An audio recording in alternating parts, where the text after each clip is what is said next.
Annex, may we have Castro, Fabiola Castro, second on page 17, Judge.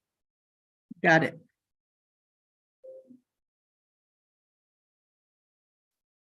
In cause number 2023-0D00035, State of Texas versus Fabiola Ramirez Castro. Announcement of council, please. Alyssa for the state. State is ready. Jose Trichet, on behalf of Ms. Castro, we are ready, Your Honor. All right. I'm showing we're set for a bond hearing today, and so I will take that is your motion, Mr. Trichet. Do you want to go first? Yes, Your Honor. Will you start off by telling me what the current amount is? Your Honor, I should, let me look here. Judge, I'd also like to mention that there's another case that she has pending, but is not on the docket today. Or what is that? A burglary habitation 2023-0D00538. Okay, did you know about that? Did you know about that one, Mr. Trichet? I do, Your Honor. I represent her on all her cases. We had a bond hearing on that. I think she has a PR bond on that, does she not, at this point? Well, she did at one point, and then yes, but it was revoked. It's been revoked, I think, twice. okay.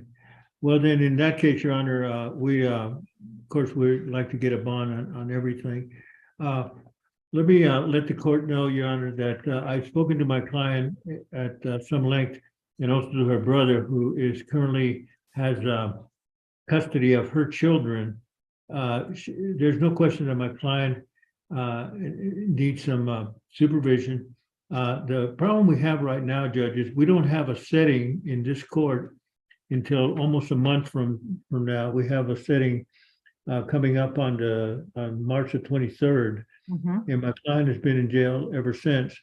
I was looking at she finally got on portal on this newest case, and I was looking at the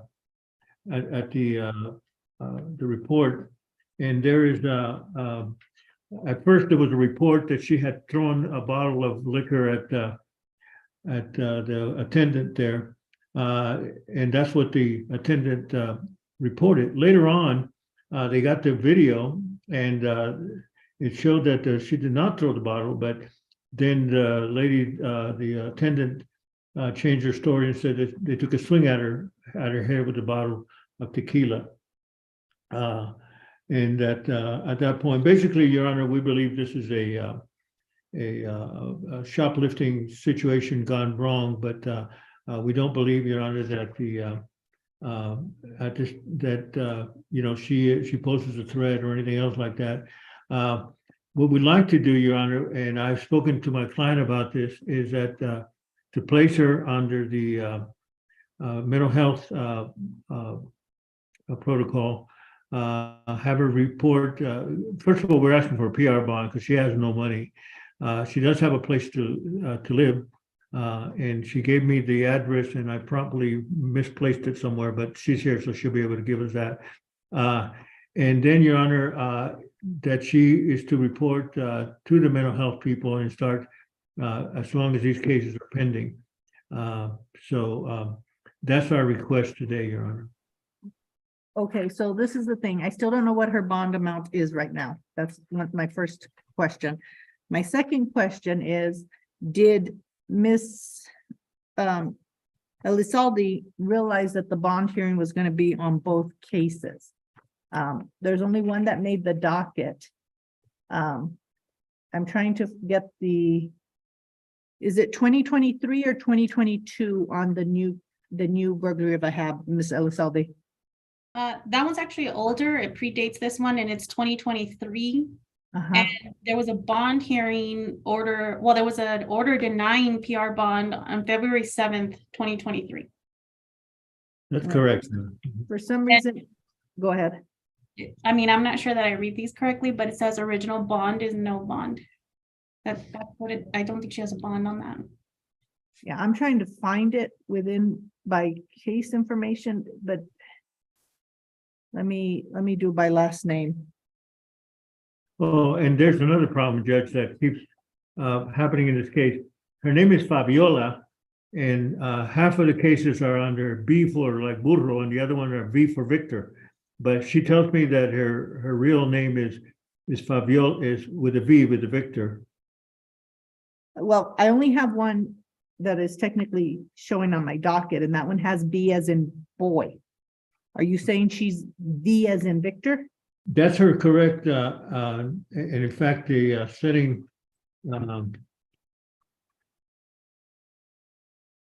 Okay. see that the setting is under B for boy, as the court has indicated. So I guess we'll go with that, Your Honor, just to make sure. For a while, it was causing some problems in the jail mag, but I'm hoping that has been resolved. Both of Right. them have B as in boy. Okay. Yeah. Then we'll go with that, Your Honor. Okay, well, and I'm just on the 538. The 538 is set for arraignment on March 2nd. So you'll actually, so Ms. Hernandez, if you'll go ahead and put this one on the 3-2 docket, also the 35, the 000035, if you'll put that one on the same docket as 3-2. Yes, ma'am. And then let me see where we are on whether or not I can say the state did get notice. Okay, so this is the problem. Right now, I'm not showing a motion to reduce bond filed on the 538. So Ms. Elizalde, are you waiving your notice on that one? Judge, I'll waive notice. Okay, so then with that being said, I still need the amounts. Okay, that I'm gonna need help with because I just see. It's no- okay. Let me see if I can get either. I'll get my secretary working on it also, Your Honor. No, Just- let me get Miss Catherine. Miss Catherine, let me figure out where I can find the bond. Yes, Judge, burglary is no bond. No bond. Okay, The ag robbery is 12,500. 12,500. That is correct, Judge. Okay. All right. All right, so Ms. Elizalde, go ahead and give me what you feel are the facts that I need to know in not only determining the setting of bond, but whether or not I'm gonna reduce the ag robbery bond. Okay, Judge, as to the ag robbery, I did want to point out that the way that Mr. Troche posed the facts was that my complaining witness changed her story. That's in fact not how it was. The video did show that the action of the defendant was more like swinging, or they swung the bottle, but we have a witness who also saw that. And she was found with all the stuff that was stolen.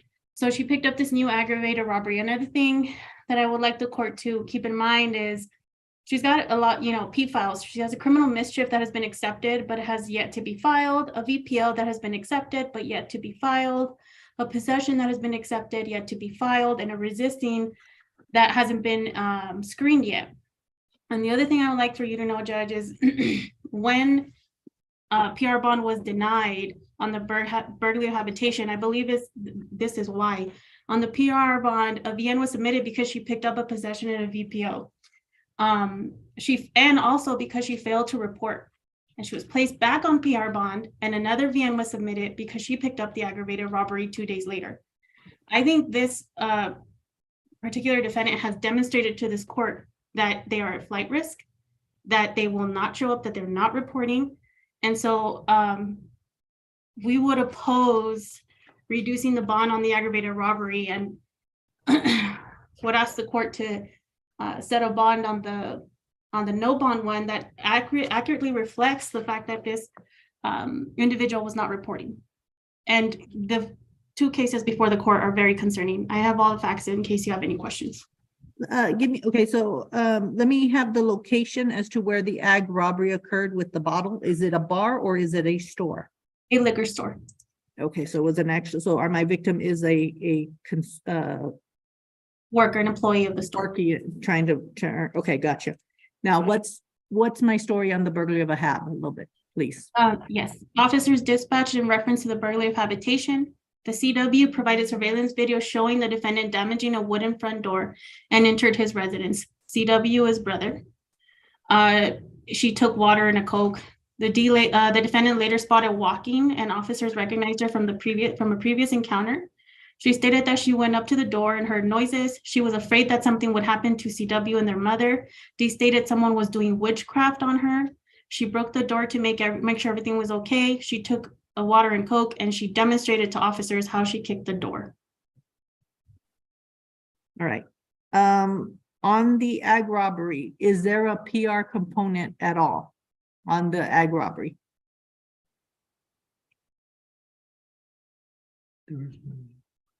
If it might be Catherine who answers me on that one. Let me go back to Odyssey and see if I find it on Odyssey. No, Judge, there isn't.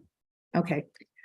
All right, Mr. Trochet, your client concerns me because there is a lot of cases. All right. And I'll be honest, the 12,500 on the ag robbery was more generous than what I thought it was going to be. All right. But I am going to add a PR component to it. I'm not going to reduce it. I'm adding $1,000 PR component because I want to have no further contact with the CW, no further, not going within 200 yards of the distance. And if she does post bond, I want monthly reporting, no consumption of controlled substances. Give me 1 second. Let me make sure I have everything covered from the court. Give me 1 second. Okay, so going back, the ag robbery will stay at 12,500 cash surety. I'm adding $1,000 PR bond to that to report monthly, curfew from 6 to 6, not come within 200 feet of the victim or the location, not leave El Paso without permission, give a sample upon request, not commit any new offenses, not possess weapons or ammo, and to be screened by Takumi. All right. So I'm adding a PR bond component to that, Mr. Trochet, in case she does get out. Yep. But I'm not going to be reducing the 12,500. Now, as for the burglary of a hab, I do believe she is entitled to a bond. If you'll give me a minute, I want to look over her criminal history just a little bit more. Give me a second. And Your Honor, just I think the prosecutor said it correctly, but the burglary of a hab is her brother's house where her children are staying. So I just want to make sure that. Right, but she's on no bond for that, so you need a number right now. Yes, Your Honor, I do. Thank you. Yeah, so that's what I'm going to try to give you, if you'll give me a second. I Thank do you very realize much. it's a CW, but what happened was that ag robbery was much lower than what I thought you were going to tell me. A whole lot lower. It's a first degree. And so the 12,500 surprised me. So give me a second on the burglary of a hab. Yes, ma'am.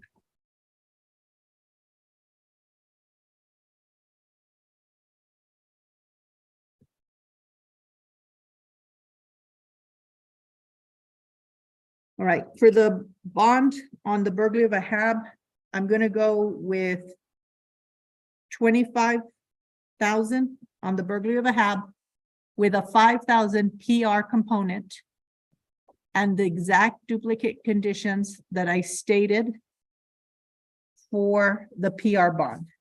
Reporting once a month, curfew from 6 to 6. On this one, I don't need the 200 feet because since it's the brother, you're telling me that he is supportive of her. Yes, he is. So Right. on the burglary of a hab, I am not putting the 200 feet, not leave El Paso, sample upon request, not commit a new offense.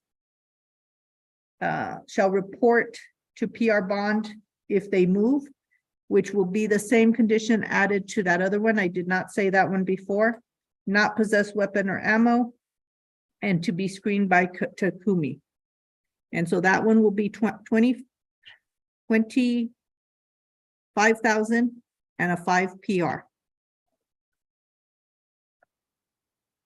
Okay, I got it, Your Honor. Thank you. thank you. I know it wasn't what you would have wanted, Mr. Trochet, but at the same time, her history is concerning me.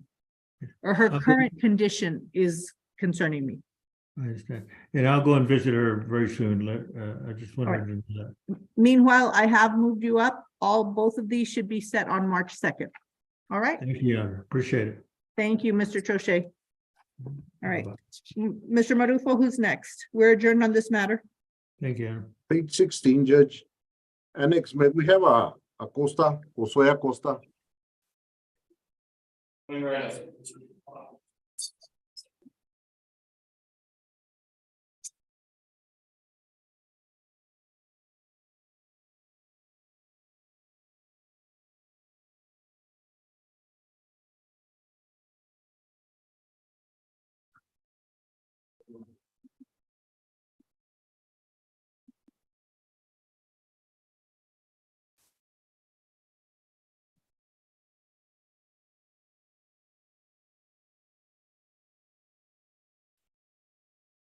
In cause number 2022-0D0-0350 and 2022-0D0-1194 and 2022-0D0-00066 State of Texas versus Josue Acosta. Announcement of council, please.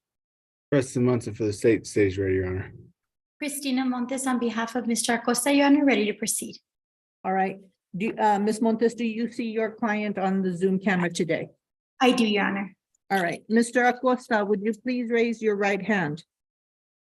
Do you swear to tell the truth, the whole truth, and nothing but the truth? Yes, Your Honor. All right, you may lower your right hand. Mr. Acosta, I need to start off by asking, are you okay waiving an in-person hearing for this plea of guilty and proceeding on the Zoom teleconference? I'm okay with that. All right, so then with that being said, please state your name, date of birth, and whether or not you are a U.S. citizen for the record. Jose Luis Acosta, 03/04/1995, and yes, I'm a U.S. citizen. All right. You are currently charged with 3 offenses. The one on 1194 is possession of a controlled substance, penalty group 2, under 4 grams, over 4 grams, under 400 grams, which is a second degree, which is confinement not to exceed 20 years, but no less than 2 years. And on 2022 0D00350, you're charged with a 3rd degree unlawful possession of a firearm by a felon and a 2nd degree ag assault with a deadly weapon. The charge for the 3rd is not less than 2, not more than 10. And the 2nd is not less than 2, not more than 20, with a fine of 10,000 for both. Do you understand the charges? Yes, ma'am, I do. All right. You understand you have the right to remain silent, a right to trial by jury, a right to counsel, a right to confront or cross-examine witnesses, and a right to call witnesses on your behalf or in your defense. Yes, ma'am, I do. All right. Ms. Montes, have you had more than 10 days to prepare for the defense in this case? I have, Your Honor. All right. Mr. Acosta, I have what's been marked as State's Exhibit 1, which are the plea papers in this said cause number. Is this your signature on, did you sign these packets? Yes, I do remember saying. Okay. Did you read and understand the plea papers? Yes, I understand. All right. Ms. Montes, did you explain the plea papers to your client, and do you believe he has understood the admonishments, the rights, and the consequences of giving up these rights by entering a plea in these cases? I did, Your Honor, and I do. All right. Mr. Acosta, are you satisfied with your attorney's representation of you in this case? Yes, very. All right. And Ms. Montes, do you believe your client is presently competent to enter into this plea? I do, Your Honor. All right. Mr. Acosta, have you ever been found incompetent by a court or examined by a doctor or psychiatrist who has found you to be mentally ill? No, never. Okay. Based on your testimony, your attorney's representation, and my observation, I'm going to find that you are competent to enter this plea. You previously stated you are a U.S. citizen, and while I do believe you, I need you to understand if for some reason you are not, a plea of guilty and a finding of guilt may result in deportation, the exclusion from admission to this country, or the denial of naturalization. Do you understand that? Yes, I understand. All right. To the charges against you, Mr. Acosta, what is your plea? So which ones am I signing for today? That's Okay. the only thing I don't understand. Okay, my understanding is you signed for the possession of controlled substance penalty group 2 under over 4 under 400, and that you signed for the ag assault and the unlawful possession of firearm by felon. My understanding, not to get ahead of me, but my understanding is there's going to be a case that is being dismissed. Okay, so the one that's getting dismissed is the ag assault, right?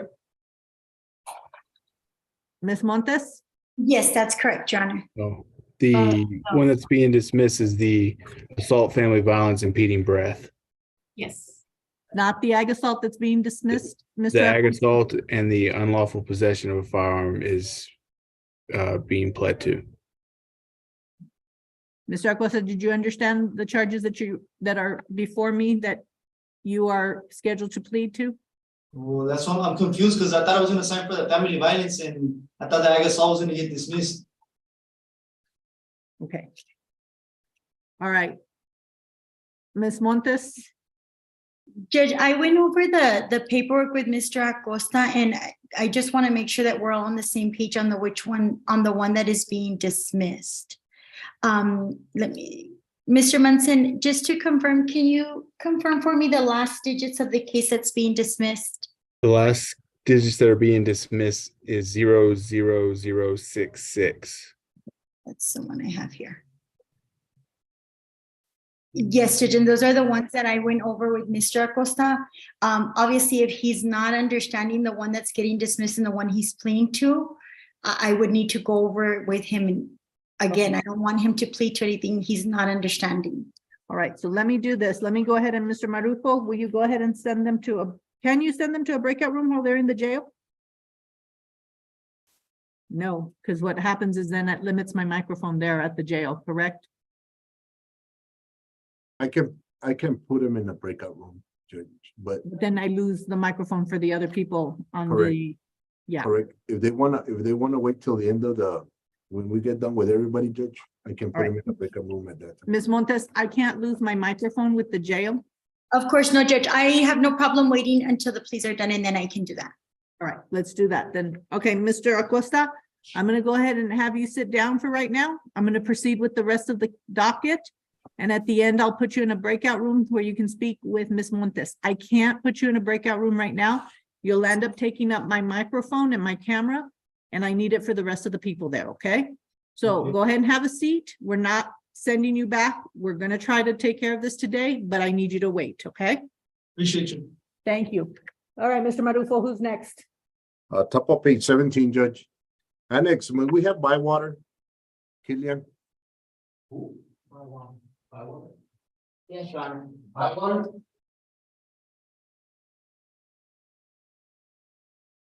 Bywater.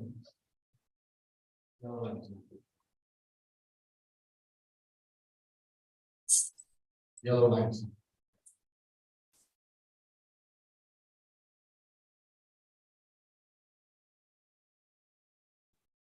in cause number 2021-0D02344, State of Texas versus Killian Ray Bywater. Now, Councilman of Council, please. Alyssa, for the state is ready.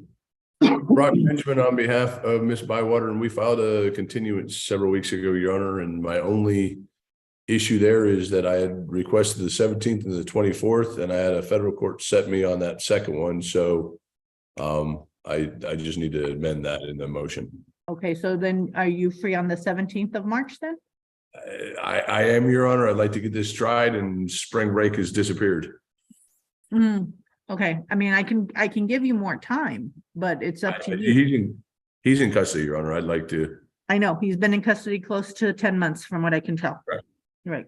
Okay, so then let me go ahead and put you as a special setting for March Thank you. 17th. It's in a little bit less than a month.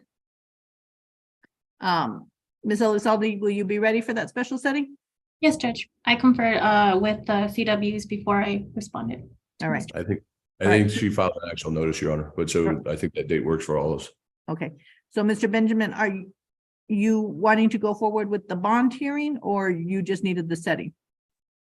Your Honor, I would Oh, love you to go. weren't, for a you bond weren't hearing. set for a bond hearing. I'm sorry. I'm not set for a bond hearing, but he's been detained for 10 months on a $10,000 bond, so. But he's coming up for trial in less than 1 month. So you got your special setting. Thank you. March 17th, 2023. All right, Mr. Benjamin, anything else on your matter right now? That's it. And I'll come out and see you probably Monday or so, Kelly. All right, we're adjourned on this matter then. Thank you, Your Honor. Thank you, Thank Mr. you. Benjamin. Take care. Mr. Marufo, who's next? Bottom of page 16, Judge. And next, may we have David Aguilar. Yes, sir.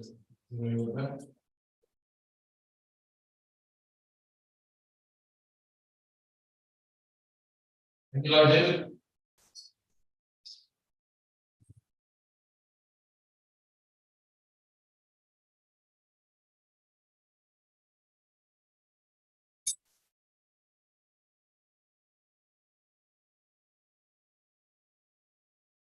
In cause number 2023-0D00319, State of Texas versus David Aguilar. Announcement of council, please. Again, Alyssa for the state. State is ready. Alyssa Nava on behalf of Mr. Aguilar, Your Honor, and we're ready to proceed. All right, Ms. Nava, it is your motion, so why don't you go first? But if you can tell me the bond amount, that would be really wonderful. It is currently set at $100,000 cash surety. All right, thank you for that. Go ahead and proceed. Yes, Your Honor. My client is a United States citizen. He has been employed for the past 13 years with Quality Splicers as a lineman. If he were to be released, he would still have his job with his employer. He does have a place to live. He does rent a home, a duplex with his mother. He is the one that is providing financially for both himself and his mother. He was born here in El Paso and all of his connections are here in El Paso. The original PR bond was revoked. So he was released in December and then didn't report at all. It was his understanding that the cases had been dropped. Now, that was a complete misunderstanding. He did pick up 2 additional offenses. All of these are non-violent offenses. And if he were to be released again on a PR bond, he now knows that he would need to comply. I think that he does also have past history of compliance on PR bond when he was accused before of an unauthorized use of a vehicle. He does have a history or a family history when it comes to dementia and Alzheimer. And as he's gotten a little bit older, he does have some issues with his memory. However, now with the assistance of counsel, I think that he's going to be able to check in as required. He will stay away from the place that the accusation stems from. He has a place to live and he has a way to contribute to the community through his job. His siblings are here. And he cannot afford any bond, and we respectfully ask for a for a PR bond. All right, Ms. Alyssa. Judge, so the facts that I have are the officer's dispatch of reference to a suspicious subject. The neighbor stated the defendant tried to enter the residence and was asked to leave. He then saw the defendant to the CW. Can you slow down a little bit, please? Sure. Okay. Can I start where I said he then saw? that- Actually, when you're saying he's entering the residence, are you covering the criminal trespass, criminal mischief? Is that what you're covering? No, I'm covering the felony failure. The felony Fraudulent use? fraudulent, yes. So I'll explain. Okay, go ahead and explain it then. Okay, so officers were dispatched in reference to a suspicious subject. The witness, who is a neighbor, stated that the defendant tried to enter his residence and was asked to leave. He then saw the defendant go to the CW's house and damage the mailbox. He saw the defendant take mail. Defendant told officers the property belonged to him and that he tried to get his mail with his key. Officers asked to try to open the mailbox with the key. It did not fit. CW stated property had been vacant for years. Defendant provided mail he took to the officers with different names and addresses for a total of 9, which is the basis for this charge. Judge, he has quite a bit of history, not only here, but he has in New Mexico, battery against a household member. I'm unsure what the dispo is on that. Concealing identity in O2, not sure what the dispo is on that. Warrant for failure to appear in O2, unknown dispo. And then we have Arizona. I saw that he's gotten some felony convictions in Arizona and did some time in the state pen. So let me ask you something. Sure. The charges that he had the information from the mail, is that what I'm understanding where is alleged to have gotten the information from? Yes, names and addresses in the mail he had separated. Okay, and so these pieces of mail were on his possession. Correct. Okay, thank you. I was trying to get that cleared. All right, and who would he live with, Ms. Nava, with his mother? Yes, Your Honor. And then how many siblings did you say he had in town? So he has, I believe it's his two brothers, Your Honor. I'm sorry, three brothers. He has three brothers. Okay, three brothers. Okay, so my concern is that he was given a PR bond in December and he failed to report, and then he picked up the two misdemeanors. Those two misdemeanors are a criminal trespass and a criminal mischief.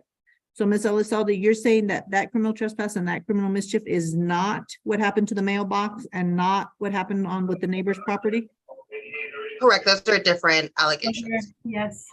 Okay, and then where did the criminal trespass and the criminal mischief occur that were the misdemeanors? In the same neighborhood? That I would have to. I'm gonna go by incident date. Just a moment, Your Honor. I don't have the information on those misdemeanors. Okay.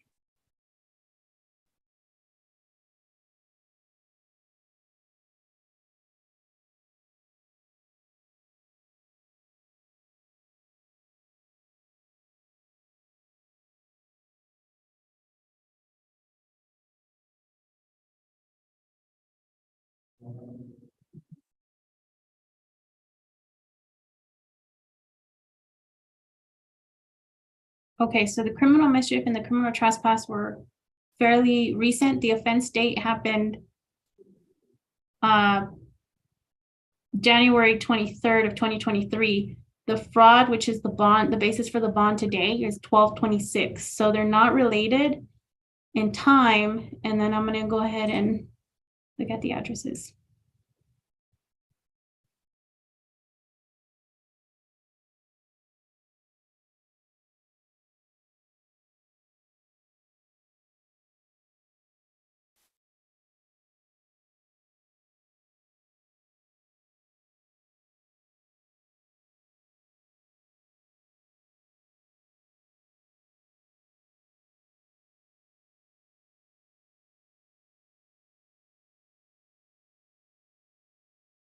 This was it was over on Carolina Street. Okay, I have. Oh, no, yes, you're right. Mhm. and is Carolina Street where he was living with the mom, Ms. Nava? No, Your Honor, he lives on General, is that the address? Hula Vista. On where? Hula Vista. Hula Vista, Chula Vista, Hula Vista. He spelled it to me as Kula, but it might be Trula, but let me. That's fine, that's fine. Okay, so this is the thing. Mr. Aguilar's criminal history concerns me quite a bit, but I also recognize the fact that $100,000 bond for a third degree is up there. So I have to give a number, but I'm not trying to make it easy either, Ms. Nava, okay? So what I'm gonna go ahead and do is I'm doing a 60,000 cash surety and I'm adding a 40,000 PR, okay? Okay. As that 40,000 PR, I want him to report twice a month. I want curfew from 6 to 6. He is not to come in within 200 feet of both areas. The one that is the mail. Is that going to be his mother's address?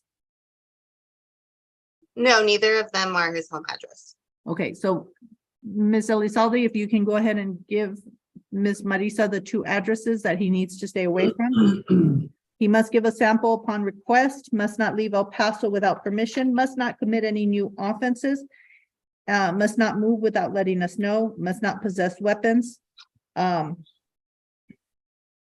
did you mention that you thought he might have some mental health issues, Ms. Nava? So that there may be some signs that he doesn't necessarily remember, and he does have a history in his family of Alzheimer's or dementia. So let me go ahead and get him screened by Takumi. Let's start that process and figure out where we're at. Mr. Aguilar, I have lowered the bond and added PR components to keep an eye on you. Understand that you must do what they instruct you to do. Yes, ma'am. If you do not, we will revoke the PR bond and you will be back in jail. Yes, ma'am. Okay? I am covering for Judge Perez, and I am hoping that I am doing as she would do if she were seated here.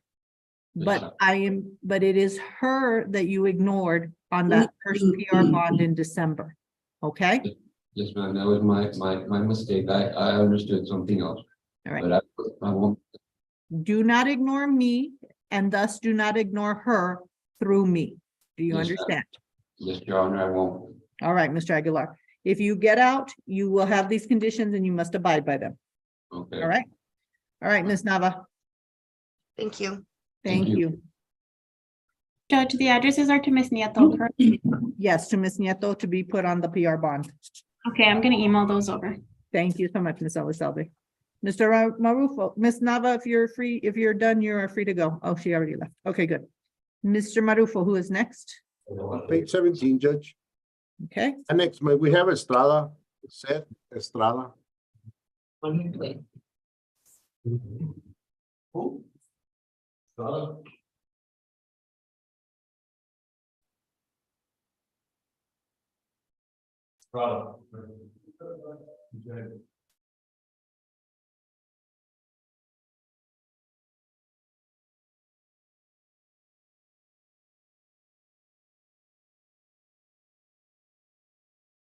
In cause number 2022-0D05486, State of Texas versus Seth Fabian Estrada. Announcement of council, please.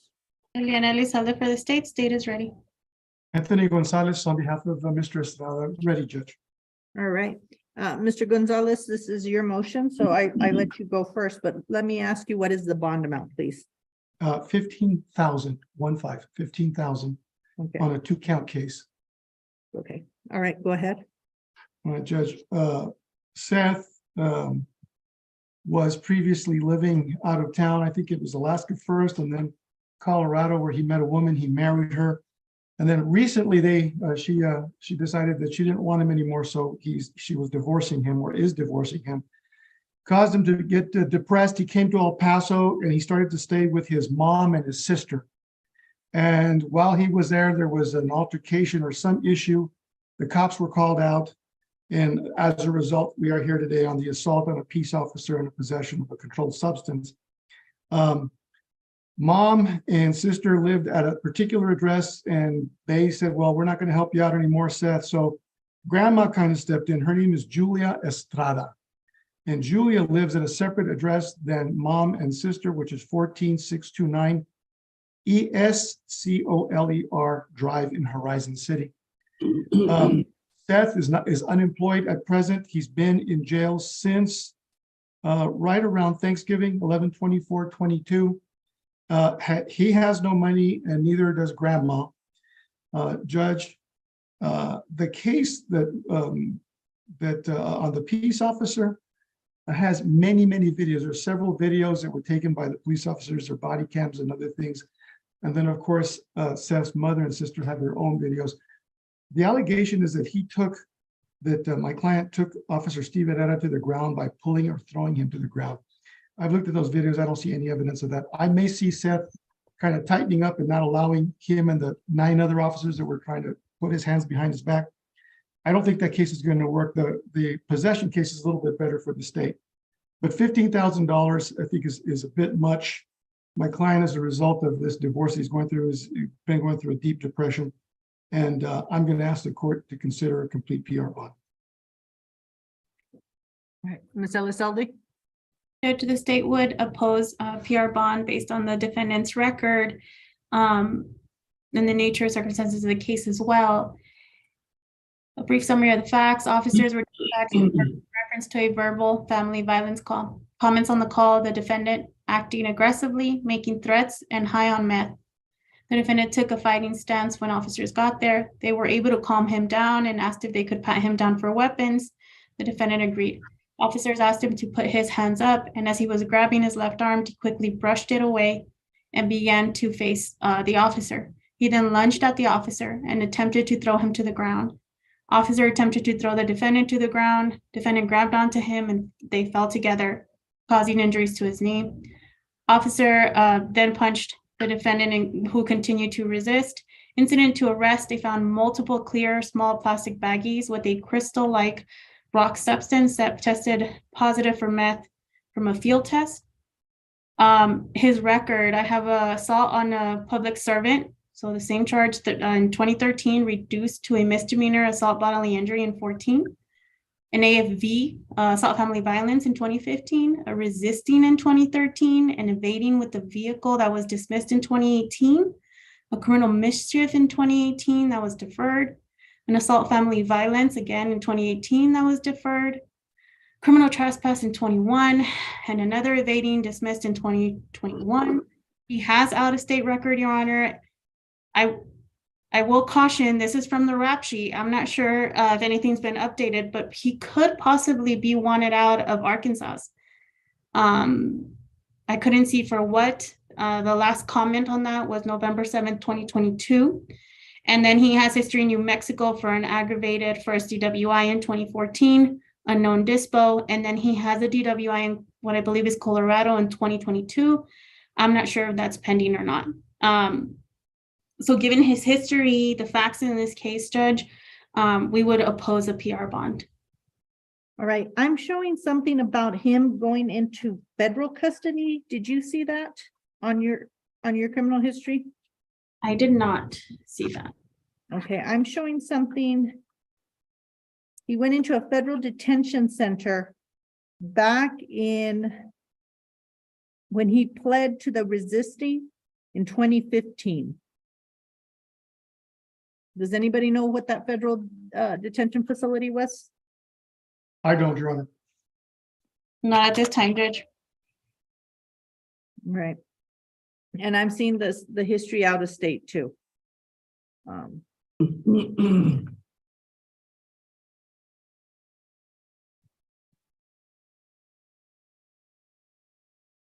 Colorado and New Mexico, is that what you're showing?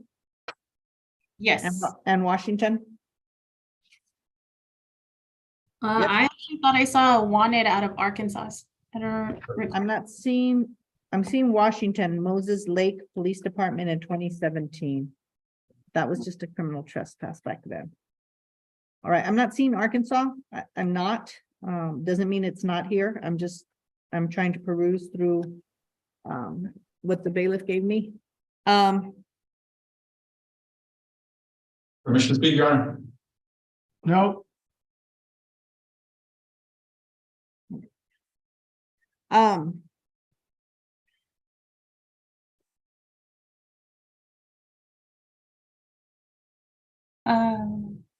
Go ahead, Mrs. Elisaldi, before I. Sorry, Judge, I was just looking at the rap sheet to see. It's just a federal detention center of El Paso. I don't think he was actually in federal custody. I don't know, Judge, for a fact, but I don't think that ever happened. I've represented him in the past. I've never seen him in federal custody. Correct. I just wanted to. No, that's fine. I will say though that I see it twice, but it was all from that 2015 time. Because he had a resisting and an assault family violence. So I see it twice. But again, it was out of the same offense, the same time period. I have a wanted confirmed. That one is still outstanding. Agency Police Department Cordova for failure to appear at a pre-trial. Yeah. All right.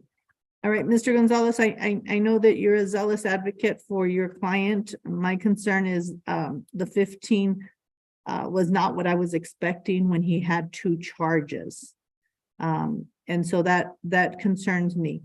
The other thing that concerns me is if he is able to post the 15, there are no PR bond components, okay? So what I'm gonna go ahead and do is, I hope you see it as splitting the baby a little bit, Mr. Gonzalez. I'm gonna go ahead and, what I'm gonna do is I'm gonna bring down the bond to 12,500. but I'm adding a 5,000 PR bond component. Okay? Yes, As ma'am. part of that PR bond component, to be ready in case he gets released, I want weekly reporting, regular restrictions and reporting, weekly reporting, curfew 6 to 6. You told me to go through all of them. Maruf, who was that? Yeah, next. The annex, okay. You told me to go based off of. Curfew 6 to I'm 6, sorry. Okay, curfew 66. yes. There's not an alleged victim, but I am requesting he give sample of urine upon request, not leave El Paso County without permission, not commit a new criminal offense, shall report his place of residence, shall not possess weapons or ammo, and shall abide by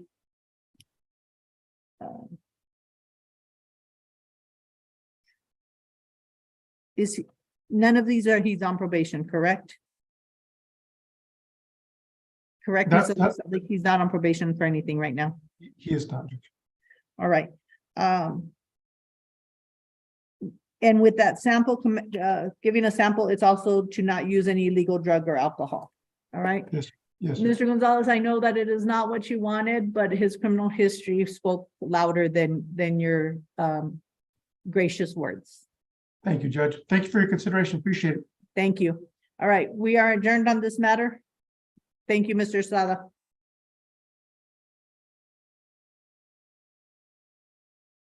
And next, may we have Ibarra, Christopher Ibarra.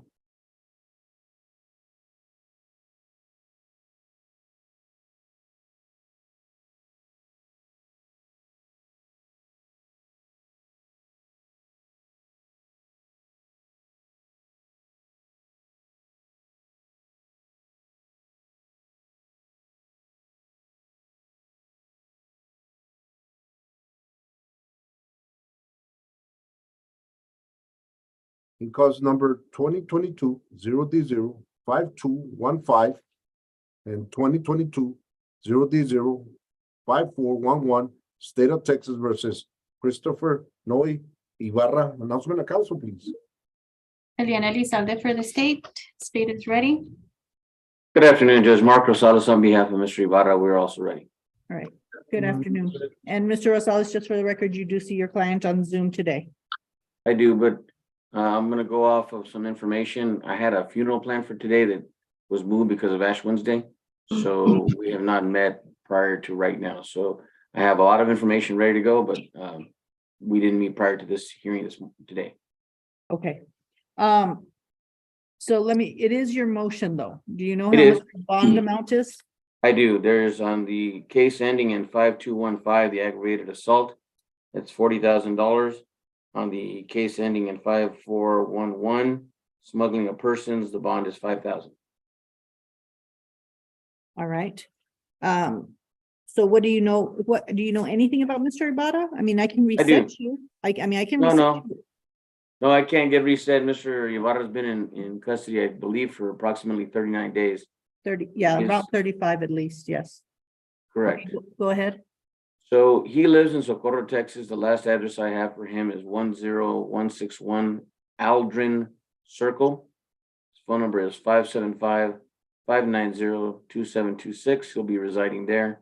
He was gainfully employed here prior to being arrested. He has 2 children that are his dependents. He has a vehicle of little value, no offense, sir, but it's a 2004 Chevy Tahoe that really won't support any kind of collateral for a $40,000 bond. So he doesn't have that kind of collateral, even if he were to be able to obtain the $4,000 to get into a bonding company. The aggravated assault, by all accounts, is a fight. What is making a fist fight, what I believe is the aggravating factor, is he's accused of using brass knuckles. There is no serious bodily injury alleged in what I have seen. There appears to be photos of maybe scrapes and cuts to the alleged victim, but there is no serious bodily injury that I see alleged in the case. I other than the cases before the court, I don't see much other history, but that may be on my end that I don't have privy to all of that. Nevertheless, Mr. Ibarra is about 21, 22 years of age. He had been employed. I think this was more of a fight between, I don't know the correct terminology, but it's not him out there trying to use a weapon like a gun or a knife or something of that sort. The smuggling of, that's on the aggravated assault. So I think that at least could warrant perhaps a reduction to either PR or maybe a $5,000 split bond. On the smuggling offense, Your Honor, the allegations are that he is the passenger in a vehicle driven by someone else who is transporting people here that are in the United States without resident status. The allegations are that he is the person that's supposed to get a call from someone to say where they're supposed to go. There's no allegations of weapons. There's no allegations of harm. There's no allegations of any kind of violence to anyone. And that's that case. But importantly is that one of the offenses was a non-arrest case. And I think that's important to the court to point out that he didn't flee the jurisdiction.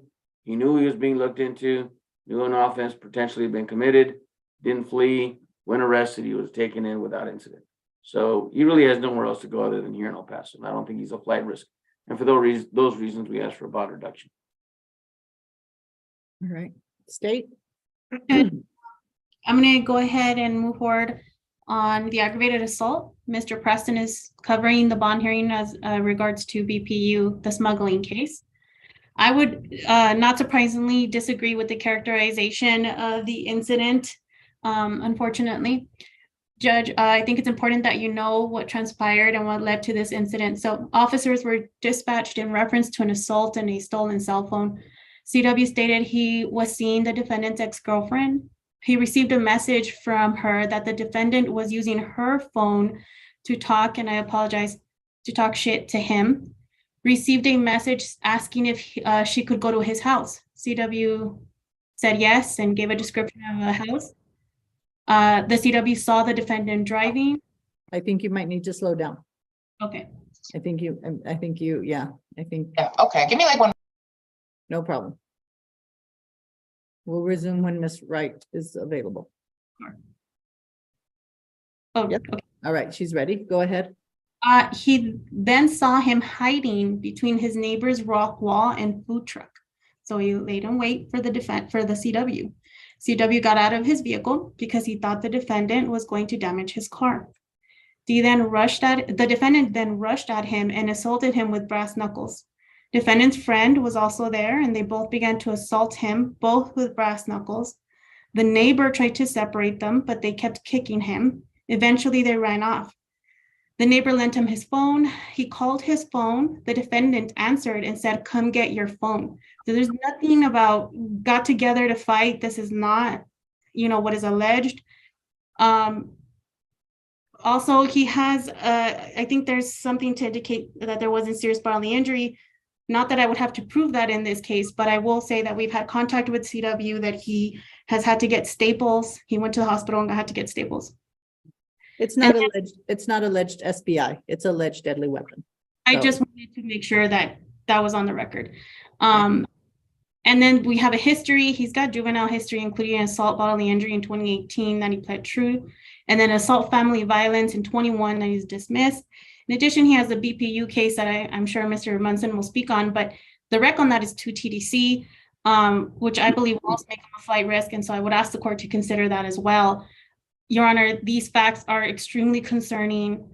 And I would also say that there's no change in circumstances that would warrant a change in bond, and further say that bond was reasonable when it was set, and we would object to any reduction. Okay, Mr. Munson, on the smuggling, what do you have to say? Yes, Your Honor. We believe for the smuggling case, as Mr. Rosales stated, it's a $5,000 bond. I think that's pretty reasonable considering they were transporting 5 individuals in this case that were undocumented non-citizens. The alleged statement where Mr. Ibarra gave that he stated that he was in contact with a person that they call a cholo that's out of Juarez, Mexico, who's the one that's kind of giving them directions on where to drop off the individuals. Was he the passenger? He was the passenger. All right, so that explains the 5,000 on that, because it's Yes, 5 ma'am. counts, Right. correct? It's 5 counts on the smuggling?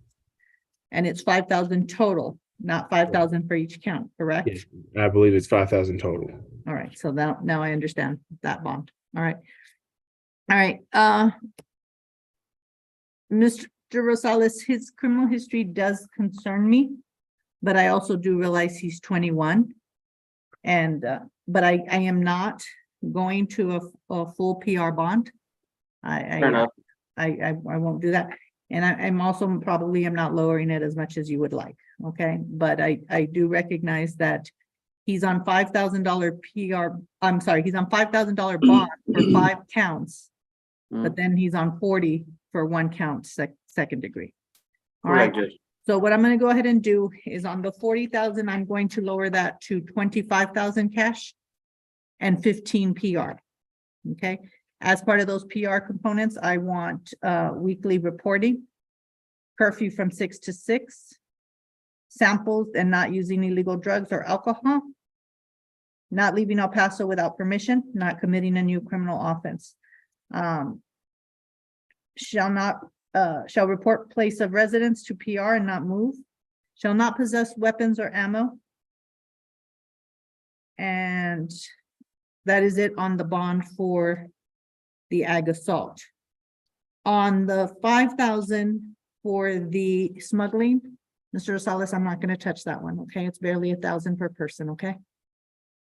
I understand, Judge, and it just that, you know, I was listening earlier, the first degree felony had a $12,500 bond, and I thought, you know, that's why I was shooting for the $10,000 bond, because it's a second degree. I know, and when that 12,500 came up, I was really surprised by that. If you remember what I said. I do remember, Judge, and I was that's why I was shooting for a $10,000 bond, something similar. Well, you're on 5,000. Well, on that one, that's true, but not on the other one. But Oh. that's fine. I see what you're saying. Yeah. Judge, really quickly, I wanted to ask you a question. Maybe I missed it. Did you have no contact to the aggravated assault with a deadly weapon because he was? You know what? I did not. Let me add that. No contact with the CW or or the ex-girlfriend. Of course, Judge, we have no problem with that. Yeah. Well, let me say this. You can always re-urge your motion at a later time, Mr. Rosales, if he's still not able to meet it. Okay. Thank you, Judge. You get more bites at the apples on this ones. All right. All right. All right.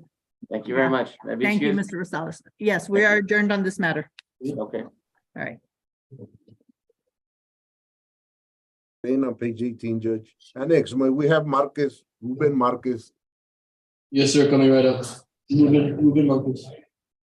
Yes.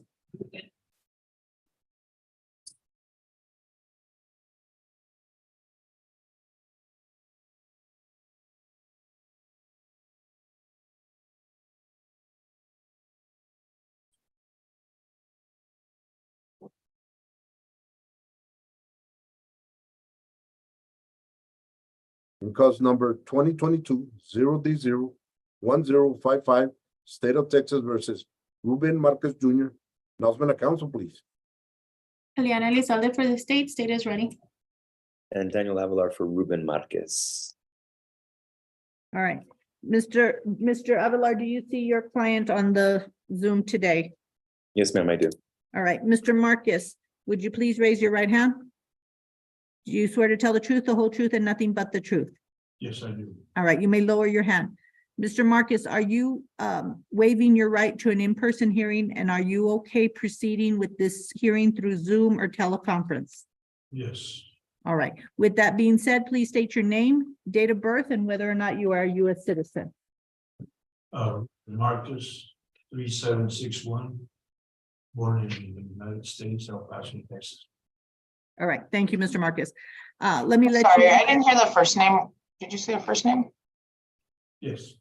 is Ruben Marcus. Thank you. Mr. Marcus, you are charged with DWI third or more. It is a third-degree felony, looking at a punishment no less than 2, not more than 10, and a fine not to exceed $10,000. Do you understand these charges? Yes, I do. All right.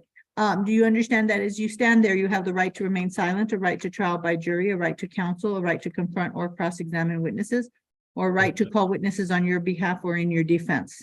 Yes. All right. Mr. Avalar, have you had more than 10 days to prepare for the defense in this case? Yes, ma'am, I have. All right. Mr. Marcus, I've been handed what's been marked as State's Exhibit 1, which are the plea papers and the said cause number. Did you sign these paperworks? I'm going to try to show it to you right there. Can you see it? Yes, ma'am, I did. Okay. These are your signatures? Yes. And did you read and understand the plea papers? Yes. All right. Mr. Avalar, did you explain the plea papers to your client, and do you believe he has understood the admonishments, the rights, and consequences of giving up these rights by entering a plea in this case? Yes, ma'am. Mr. Marcus, are you satisfied with your attorney's representation of you in this case? Yes, ma'am. All right. And Mr. Avalar, do you have any reason to believe your client is not competent to enter this plea? No, Your Honor. All right. Mr. Marcus, have you ever been found incompetent by a court or examined by a doctor or psychiatrist who has found you to be mentally ill? No, Your Honor. All right. Based on your testimony, your attorney's representation, and my observations, I find that you are competent to enter into this plea. You've stated that you are a U.S. citizen, and while I truly believe you, I need you to understand if you aren't for any reason, a plea of guilty and a finding of guilt may result in deportation, the exclusion from admission to this country, or the denial of naturalization. Do you understand that? Yes, Your Honor. All right. To the charge against you, the DWI third on a third degree, what do you plead? Guilty. And are you doing so freely and voluntarily? Yes. All right. State, would you please summarize the evidence?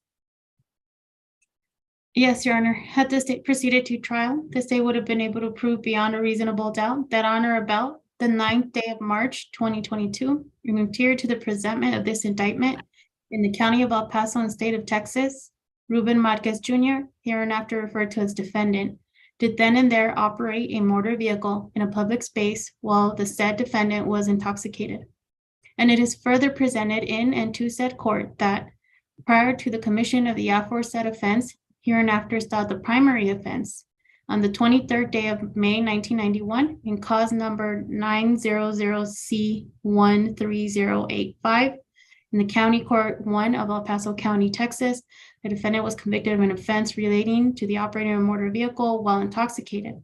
And on the 14th day of August 1998 in cause number 980C07791 in the County Court 2 of El Paso County, Texas, the defendant was convicted of an offense relating to the operating of a motor vehicle while intoxicated. And on the 12th day of February 2004 in cause number 2003-0D06103 in the 409 District Court of El Paso, Texas, the defendant was convicted of offense related to operating of a motor vehicle while intoxicated. Your Honor, there are 2 enhancement paragraphs related to convictions that became final. However, we are not proceeding with the enhancements as he is only doing a TDC. Okay, so he is pleading to a third degree, correct? Right. All right. I have some papers in front of me, Ms. Elizalde. Yes, Judge.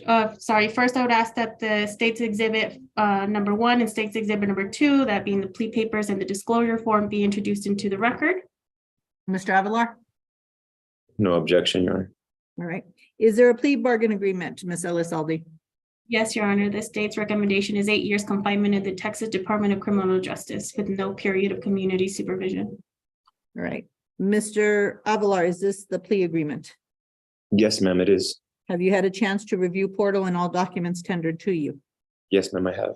All right. Mr. Marcus, is this your understanding of the plea agreement? Yes, it is. All right. Understand that the plea agreement is not binding on the court. However, should I reject it, I would permit you to withdraw your plea of guilty.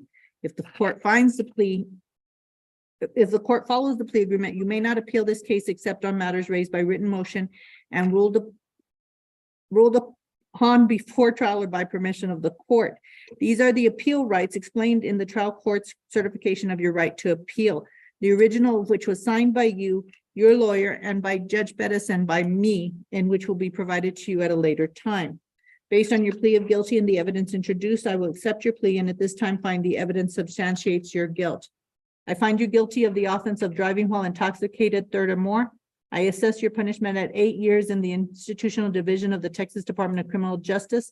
There is no fine. Your sentence will commence this day and you will be given credit for any time that you have spent in jail on these charges. I am assuming from the facts that there was not an accident, so I'm assuming there is not a victim impact statement. Is that correct, Ms. Elizalde? Correct, no victim impact statement. All right, anything else from the state? Nothing further. Anything else from the defense? No, Your Honor, thank you. Did I follow the plea agreement? You Yes. did, and we appreciate it. All right, Mr. Marcus, I wish you the best. I need you to go ahead and you'll be fingerprinted in just a little bit by the people at the detention facility, okay? Okay. Good luck. Godspeed, Mr. Marcus. Thanks. We are adjourned on this matter. Next, Mr. Marufo. Staying on page 18, Judge. Annex, may we have Eddie Morris? Good afternoon, Your Honor. Good afternoon, Miss Elise. How are you? I'm good, and you? Good, good. All right. Any more?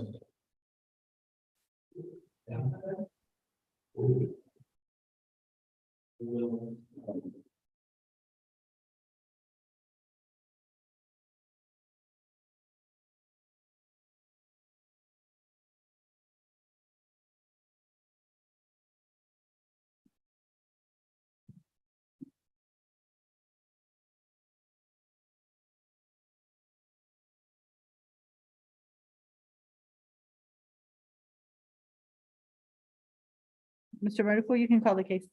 In cause number 2018-0D0-1845, State of Texas versus Eddie Morris. Announcement of council, please. Eliana Elizalde for the state. State is ready. Alyssa, on behalf of Mr. Morris, Your Honor, we're ready. All right. My understanding is we are here for a probation status. Is that correct? That's correct, Your Honor. We also filed a motion to set bond back on, I believe, February the 9th. Okay, that's not what's showing up on my docket, Miss Elise. Let me ask Miss Elizalde if she was aware of that motion. Judge, I was aware of the motion back then. Was not aware that they were going to try to address bond because it's just a probation status hearing today. Yeah, that's what I thought. Well, only just because he's detained and we were scheduled for a hearing, I believe, last week, and there was a conflict, so it was reset for today. So my understanding was I was going to be able to address the bond as well, Judge. Remind me, Miss Elise, I felt like I covered that hearing last week. Remind me just a little bit. No, Your Honor, I actually had the conflict and the court went ahead and allowed me the date for today, Judge. Okay, and did you and I speak at all last week? No, Your Honor. Okay, all right. Judge, Yes, it's Renee. If I may interrupt for a second. yes. Ms. Solis's office last week stated they weren't ready for the bond hearing, that they would just want to address the probation status. So the bond hearing wasn't reset. Okay, Okay, I apologize. That was my understanding. I was trying to get a copy of the motion revoked, Judge, which I believe was barely entered today. well, let me say this. I know we don't have jail time on Thursday, but I know that there's time on Thursday if you want to have the bond hearing. Like, well, but see, it's not even 3 days. Ms. Elizalde's still going to end up having to waive. Judge, I will waive my 3 days. I'm sorry, say it again. I'll waive my 3 days if the court wants to move forward today. Move forward today. You're okay? All right. So then let us go forward on both the probation status and then the bond. Go ahead and tell me what the bond amount is right now, Ms. Solis. My understanding is there is no bond, Judge. Okay. All right. So then go ahead and tell me what you know about Mr. Morris, Ms. Solis. Yes, Your Honor. My client's 37 years old. If he's able to make bond, he will be residing at 3220 Slocum here in El Paso, Texas. I did speak with Miss Marisol Revolta, and she is the one who's willing to assist him. He indicated to my investigator that he is working 2 jobs. He's been working at Albertsons and Taco Bell. I did try to reach out to his probation officer, which I believe was David Bruce, but I haven't been able to speak with him.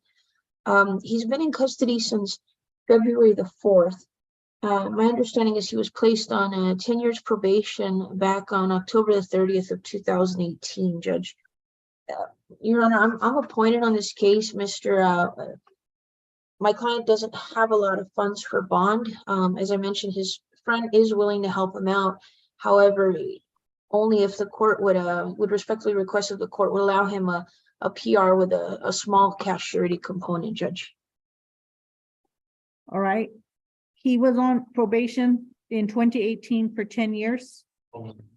So what gets him picked up and put in jail? What exactly? Because I'm not showing a new offense right now. No, Your Honor, I don't believe there is a new offense. I believe it might have been a non-reporting, Your Honor. For how long, do you know? Your Honor, from looking at what I researched, I found that this affidavit was filed, I guess, on November the 1st of 2022.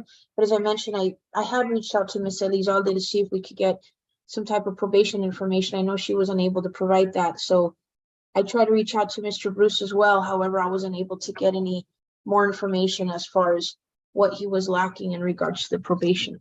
All right. I have present for the hearing Ms. Carla Pineda with Court Services for the Probation Department. Let me have Ms. Pineda tell me what she knows about Mr. Morris and his compliance with the probation. Your Honor, Mr. Morris last reported to the Probation Department July 20th, 2022. Thereafter, August 2022 through January 2023, he failed to report. There is notation, Your Honor, that probation did try to reach out to him to have him report. He just didn't report. He was there. I'm sorry. Any new offenses? There's no new offenses, Judge. Okay, but the Just failure failure to report. Okay. Anything else I need to know about him? The MTR was filed today, Judge, effective today. All he has pending are his community service hours, probation fees. He was assessed at one point with EHN, but since he stopped reporting, we don't know if he's been receiving services. And there is notation that previously back in 2018, Your Honor, there was also history of failure to report where the MTR was filed back then. It was dismissed. He did a 30-day jail commitment. In addition to that, wait, when was that? That was back. The failure to report, Judge, was December 2018.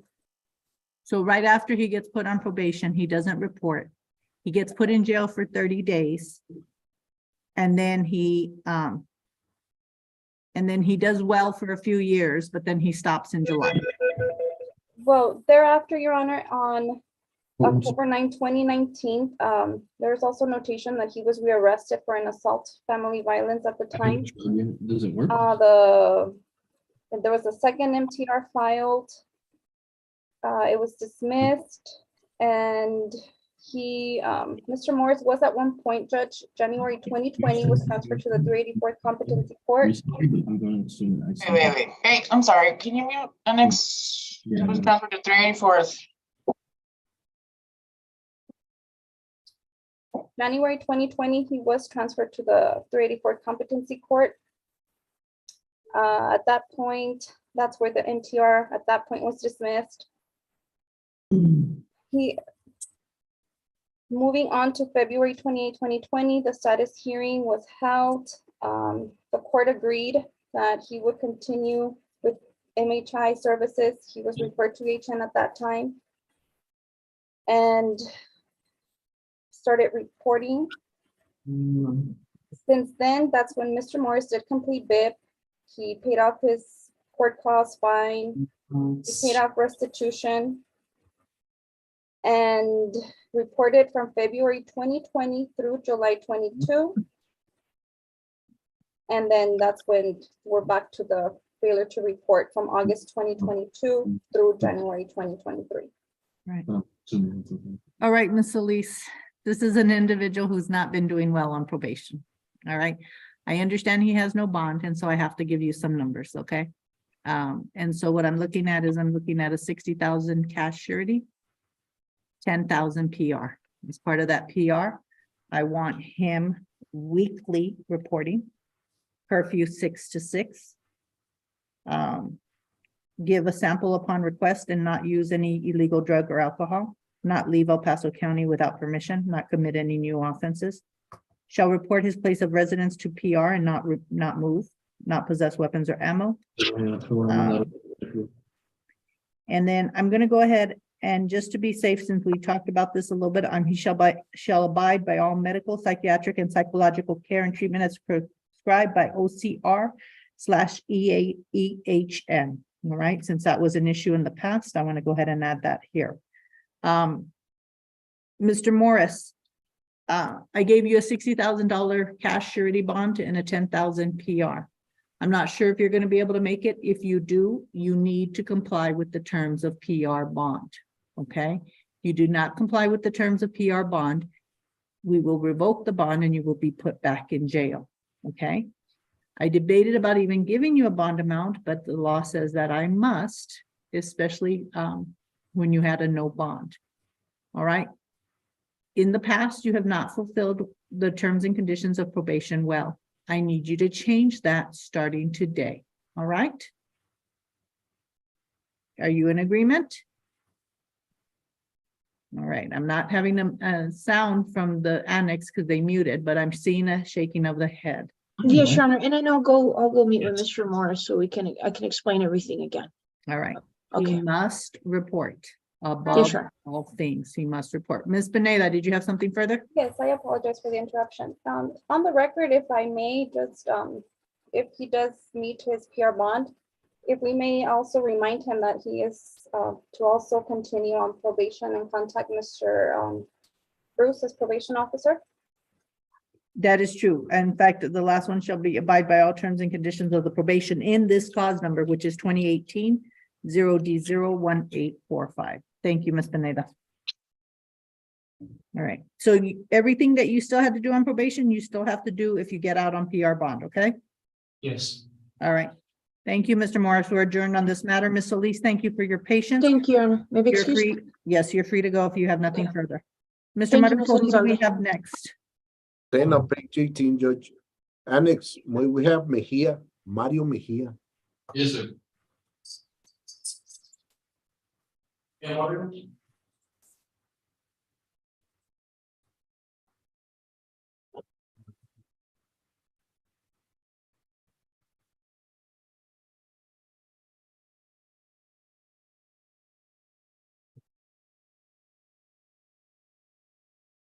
In cause number 2013 0D03853, State of Texas versus Mario Miguel Mejia. Announcement of council, please.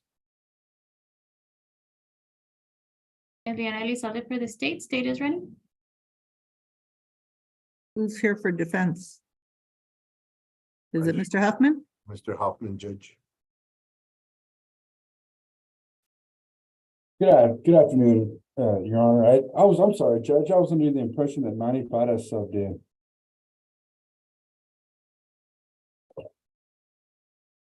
I'm showing you, Mr. Huffman. If you've gotten an order to substitute, let me know, but I'm showing you right now. Monica Lerma, job probation, Your Honor. Thank you. Mr. Huffman, do you have an order from somebody else substituting you out? I don't know if the court has signed it, Judge, but there's been one filed. Let me look. Give me a second. Give me a second. Yeah, I am still showing the PD's office. Motion to substitute counsel filed the 13th. Give me a second. I don't think I see an order, Judge. Well, let me That's see. a signed order from the court. Okay, motion to substitute counsel. For some reason, it's. Give me a second. I'm not sure if I'm going to be able to have access to see it.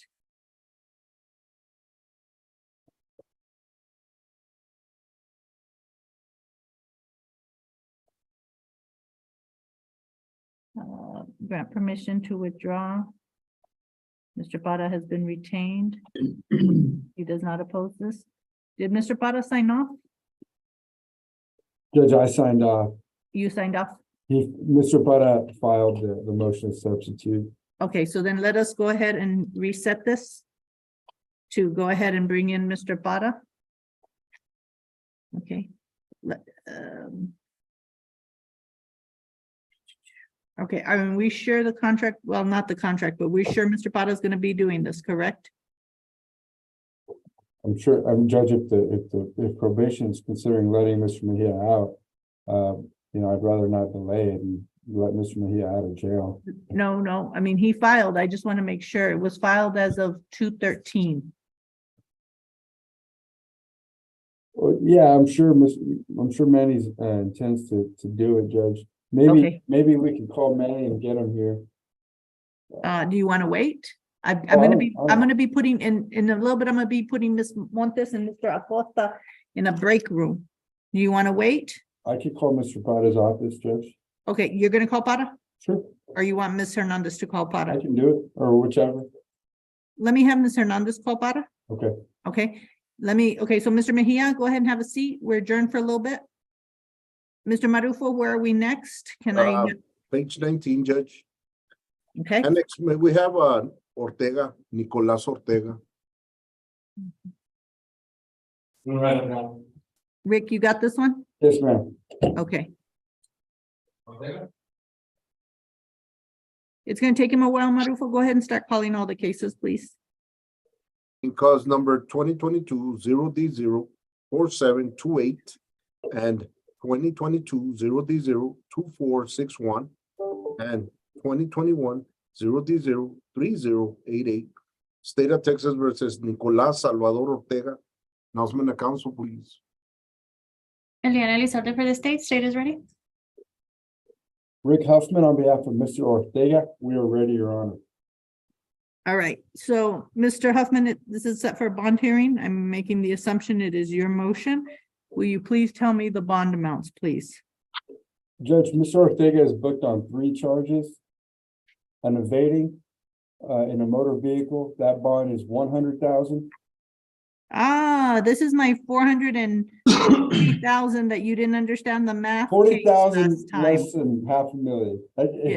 Yes. Okay, so you got 100,000 on your evading? You got 100,000 on the evading, 100,000 on the VPO within 12 months, 2 within 12 months. And then 260,000 on the aggravated robbery, injury to a child, and burglary. It's all under the same cause, consolidated. All right.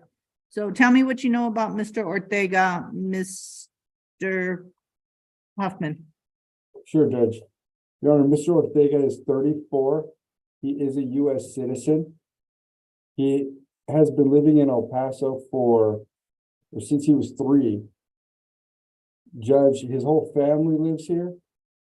Immediate family, extended family, pretty much everybody lives in the El Paso area. Your Honor, he has 5 children. The oldest being 6 years old, the youngest being a newborn, a few weeks old. Your Honor, Mr. Ortega is appointed, so he has been found by this court to be indigent. He currently works as a cook at Speaking Rock, as well as a barber. Your Honor, if released, Mr. Ortega would live with the mother of his newborn child. Your Honor, Mr. Ortega was out on bond, PR bond, before he was arrested on these new charges. It's my understanding that Mr. Ortega was reporting the PR bond and that he was basically appearing at court as required. The violation of protective order, Judge, is over 2 years old. And the allegations are that he sent the mother of his children an email. The evading arrest, Judge, is I would characterize it as a standard evading. There were no accidents, no injuries. And Your Honor, on this case, the new case, admittedly, the charges read pretty badly, but this is one incident, Judge, and basically the incident started with a call from Mr. Ortega's niece, who is also a co-defendant, Your Honor. His niece is about 18 years old, and his niece called him and said, hey, my ex-boyfriend, who she was living with at the time, won't give me my stuff back. I need help to get my stuff back. So Mr. Ortega, along with his niece and his niece's cousin, another co-defendant, went to this ex's house where, like I said, his niece was living at the time to get her stuff back.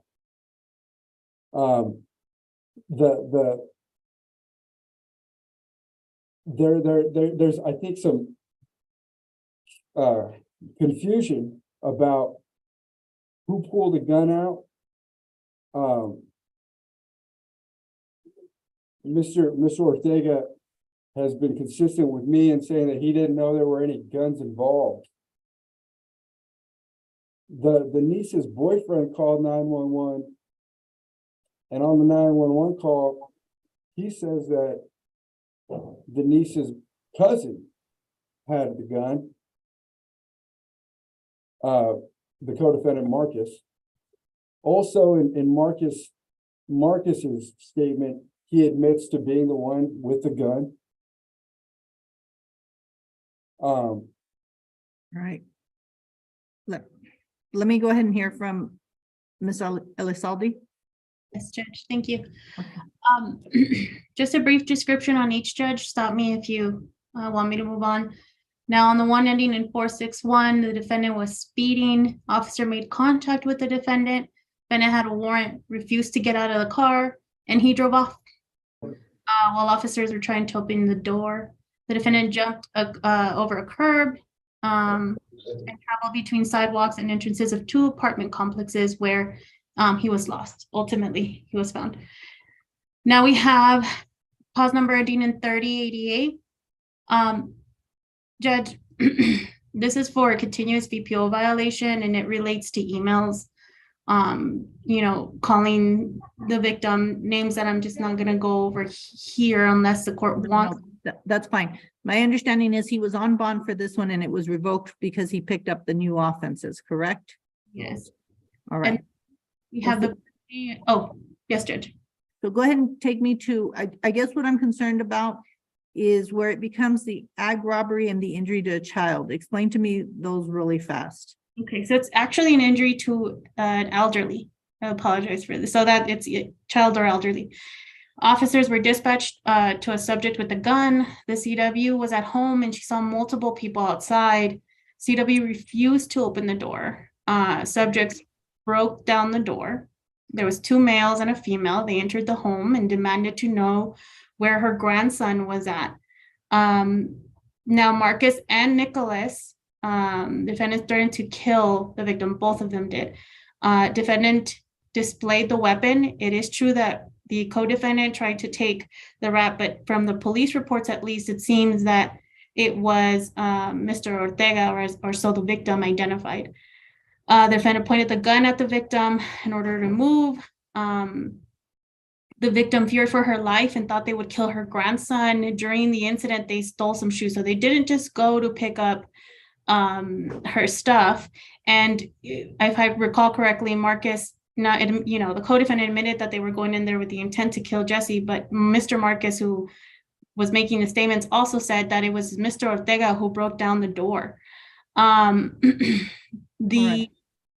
go ahead. The history, just promptly, Judge. No, I have the history. I have, my bailiff provides me with the history. So I have, it's a long history. Yes. And in fact, I believe I'm showing that at one point he did go to Huntsville. Yes, he has a trip. The rec is 7 TDC. Judge, I mean, all of the charges are concerning. Already, we have an alleged violation of protection order. That's already a demonstration of complete disregard for court orders. We ask that you take into consideration that the recommendation is 7 TDC. We consider him a flight risk. He is not probation eligible, and his history, as you see before you, he has multiple evidence of that. Probation revoked in many of his cases. So we would object to a bond modification. We think he picked up a new charge. There's nothing that that would warrant a reduction at this time. Another new charge? Well, no, that I'm talking about the Berghab that he picked up. So nothing has changed in the ways of reducing the bond is the state's position at this time. And Judge, if I could just briefly respond to that. It's a couple of the comments from Ms. Elizalde. Briefly, Your Honor. Yes, I wasn't saying no, sorry. Thank you, I guess, Judge. sorry, yes. Your go ahead. Honor, I think Ms. Elizalde had mentioned that the complaining witness feared for her life or something like that. I just kind of wanted to point out, Judge, that the complaining witness was outside with these with Mr. Ortega and the two co-defendants when the police arrived. She was outside. She was outside of the house on the phone with the police with them. So it's just kind of hard for me to believe that she was so afraid for her life, but yet she wasn't inside the house. She was literally outside waiting for the police while they were still there. About Mr. Ortega's criminal history, Judge, there's been no convictions for any violent history. None. There was a prior pen trip over 10 years ago for 2 years for a true DWI third. And Judge, I think it was probably should have been more like a second, because Mr. Ortega's first DWI was is not alcoholic. It was all the allegation was that he was, I guess, high on marijuana. So I'm thinking that probably should have been fought, Judge, but that's there's no criminal, like I said, there are no criminal convictions, Your Honor. All right, this is the thing, and I understand your position, Ms. Elizalde, but the point of the matter is he's at almost $500,000. So it is quite a bit. And I understand I have a victim that I'm concerned about. But the 260, the 100 and the 100 are just a little too much. Mr. Huffman, it doesn't mean that I can guarantee he's going to be getting out, okay? Because I am not by any means going full PR. He is a danger to community. So these are my new bonds. I'm going to 150,000 for cause number 4728, 150,000 cash surety. And I'm going to do a 50 PR on that one. For 2461, I'm going to 75,000 cash surety with a 25 PR. Your Honor, may I say something? I apologize for interrupting. Judge, just for the record, Judge, I would like to advise Mr. Ortega not to say anything at this point, Judge. Mr. Ortega, your attorney has spoken and would like for you not to speak. I just wanted to clear this up, certain things that Ms. Elizalde stated that I stole some shoes. And again, Judge, for the record, whatever statement he's about to make is strongly against the advice of counsel, Judge. Mr. Ortega, he's asking you not to speak. Yes, Your Honor, okay. I understand that okay, let me go ahead and explain to you. I understand my ruling is not going to be something that's beneficial to you at this point. Okay. But I need to go ahead and bring it down from the 460,000 that it is at. Okay. All right.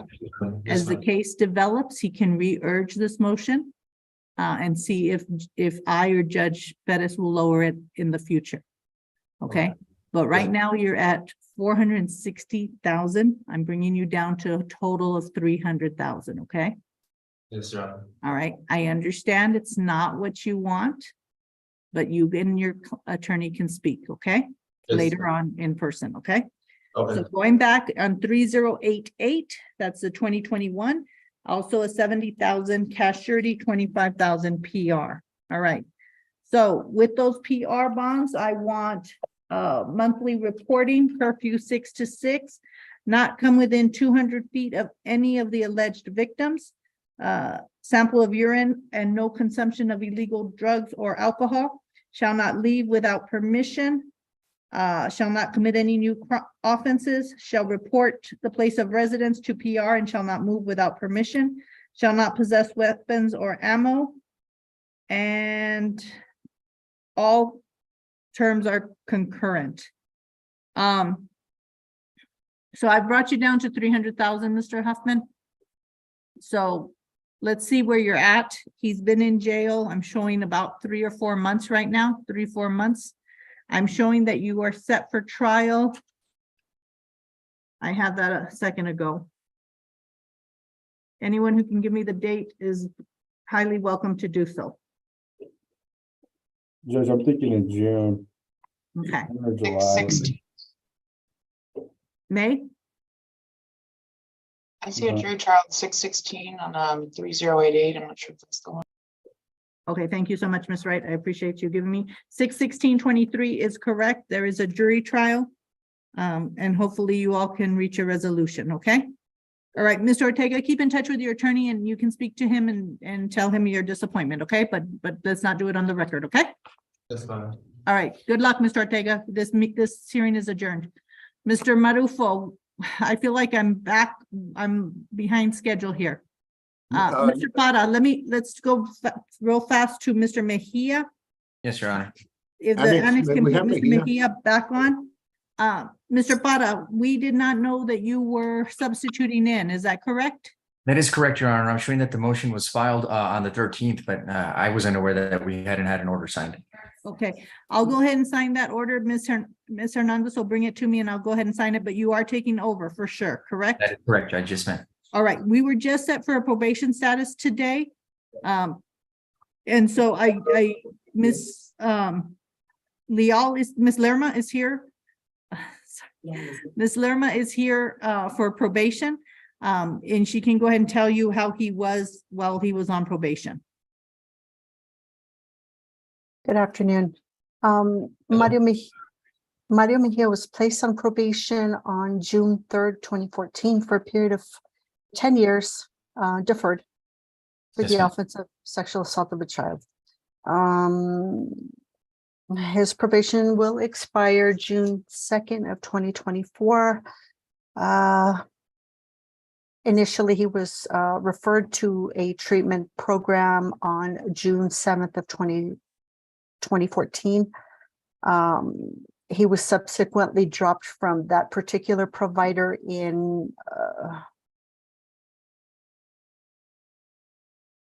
April 2018, and then re-referred to a new provider for this particular treatment program in December of 2018. His biggest problem is that he wasn't showing up to this treatment program. Yeah, this went on for years. He hasn't gotten very far. Should he remain on probation, we will need to extend him at least 2 years so that he can complete this treatment program. As far as community service goes, out of 200 hours of community service ordered, he completed 93.5 of those hours, leaving him with a balance of 106.5 hours. He does have large outstanding balances. I understand that financial issues were Mr. Mejia's biggest problems in the past and presently. We're willing to work with that. However, he needs to really get back into this program so that he can complete his probation. As far as reporting, that hasn't been too much of an issue. No drug use. However, he needs to complete those UAs when he is instructed to do so. on a more regular basis. Okay. And what we're hoping for, Your Honor, is that we can secure his release as soon as possible to allow for compliance and to allow in completion of that program, Judge. I'm not sure if that's something we'd be able to address today.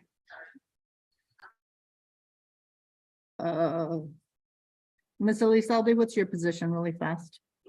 Judge, on this one, I didn't look at history, criminal record. I'm not prepared today. I'm not waiving it on this one just because it was never set before. Right, As it a- was just it's a probation status, Mr. Parra. It's not, is. it's not- I it's understand. not the bond hearing, and I understand she has actually waived either 2 or 3 today. But due to the nature of this case, I do understand her not waiving, and I respect that completely. So do you want to file your motion for bond and have it set possibly next week, Mr. Parra? Yes, Your Honor. In the meantime, I'll continue in communication with Ms. Elizalde to see if we can reach some kind of an agreement before then. Yeah, that would be nice. And again, she's waived, you just kind of came on, you haven't seen, she's actually waived, I believe she's waived 3 today. Due to not being listed as bond. So I'm appreciative of that, and I do respect her not being able to waive this one. Thank you, Judge. All right. All right, Mr. Parra. So then, Mr. Mejia, keep in touch with your attorney, who is now Mr. Parra. I have signed all the paperwork. It was brought to me a second ago. Stay in contact with him. We'll see you next week, okay? Thank you. Thank Okay, you. sir. Yeah, thank you, sir. Thank you, Mr. Parra, for your understanding and for zooming in so fast. I do appreciate that. Like the Okay. pun, Judge. Take Okay. care. Ms. All right. Lerma, we are concluded with this matter unless you have something further. Nothing, Your Honor. Thank you.